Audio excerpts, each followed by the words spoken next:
Hi guys, it's Tracy. Thanks for joining me. Today I'm putting together this shaker card to give to a fellow co-worker celebrating her birthday this week.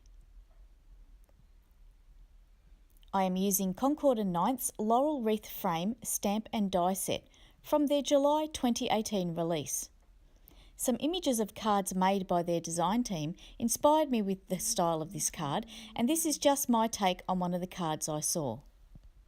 Let's get started with the stamping of the wreath, and I'm using Ultra Crisp dye inks in Parrot and Olive to stamp the two wreath layers. In hindsight, I should have used a darker green like moss for the second layer, and that would make the second layer stand out a bit more than what it does. But I kept going with it anyway and decided to keep it as is. Onto the flowers of the wreath, and I'm using Rose Quartz, Puffy Heart and Rubellite in the Ultra Crisp inks. These stamps are very easy to layer, even more so with the use of a MISTI.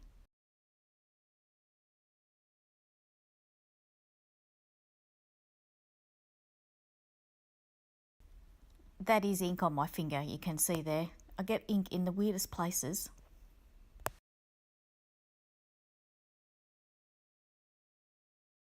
So I'm going to cut out both the inside part of the circle and the outside part of the wreath to make my shaker card. You can see me getting it ready there to be die cut. I've done the die cutting off screen for both the areas that I wanted die cut. Just taking care to line the die up where I need it to be. The blue tape I'm using is just blue painter's tape. I am looking at getting the purple thermoweb tape very shortly. So there's my image all die cut out, and I've decided that I want to layer up the flowers, so I stamp another set of flowers and I'm just popping that up with some foam tape now.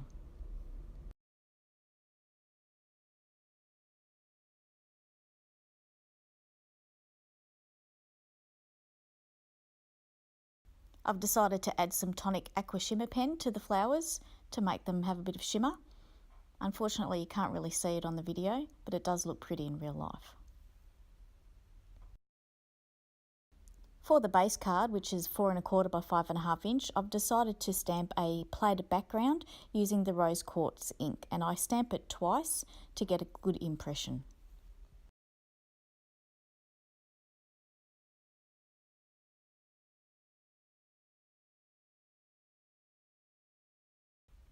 I'm now looking at the card and lining up the wreath on there, and I've decided to cut the centre of the wreath out, and I'm just doing that now out of the gingham cardstock.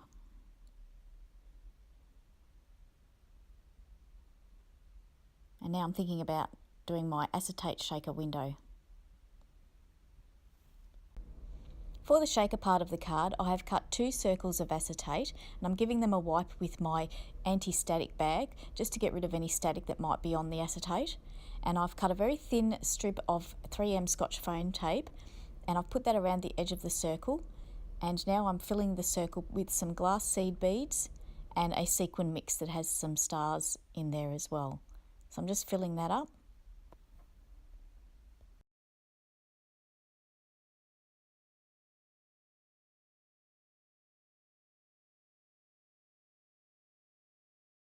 And I stick the top of the other piece of acetate onto it, making sure that the seed beads are in the centre. So I'm just sticking that down, giving it a little bit of a shake to see if it works, and then taking care here, lining it up on my card, and I use some thin double-sided tape to adhere the shaker window to the base of the card, and then I also do the same to the back of the wreath. But I won't punish you by showing you the whole of the sticking down, but you get the idea. As I was making this card, I didn't do what I normally would do. I normally plan the card first. If I see some inspiration somewhere, like I did with this card on the Concord & Ninth's webpage, I would sit and plan it in my head how I would do it, but I didn't do it with this one, and I jumped in boots and all. So the card was building as I was making it. And yes, I have made mistakes on this card, particularly the part of this shaker.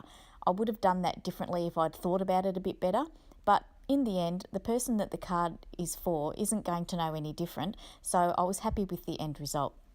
So I'm just sticking down the wreath there, and I'm giving it a bit of a shake to make sure it's all working, and it's looking good so far.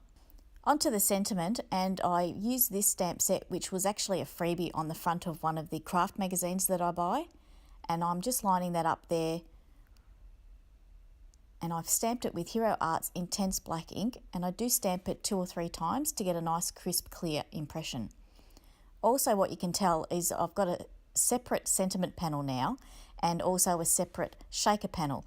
I decided I didn't want the white cardstock underneath like it was, if that makes sense. So I've got a shaker panel and I've got a sentiment panel, and I'm going to mount that onto a black card base instead of white.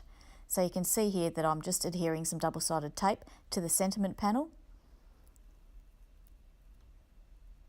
and I'm going to go ahead and adhere the shaker panel, which has been detached from the actual A2 card that I had it on.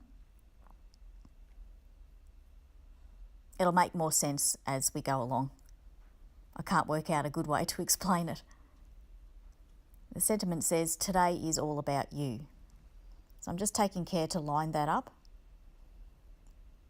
and it's looking how I want it to look. Pushing it all down, giving it a shake, make sure it works. And this is where I get the black A2 folded card in the 4 1/4 by 5 1/2 inch. And I adhere this panel, which obviously I had cut down so that it would mat nicely onto an A2 4 1/4 by 5 1/2 inch card.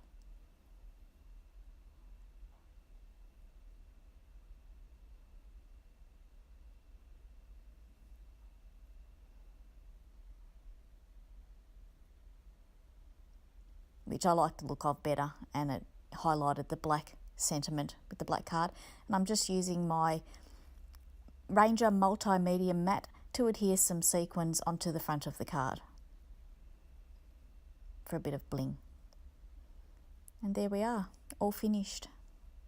My co-worker loved the card and she gave me a big hug, and that's always nice. Head on over to my blog for some more close-up pictures of this card.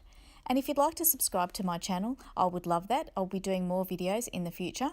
Thanks for watching and have a great day. Bye for now.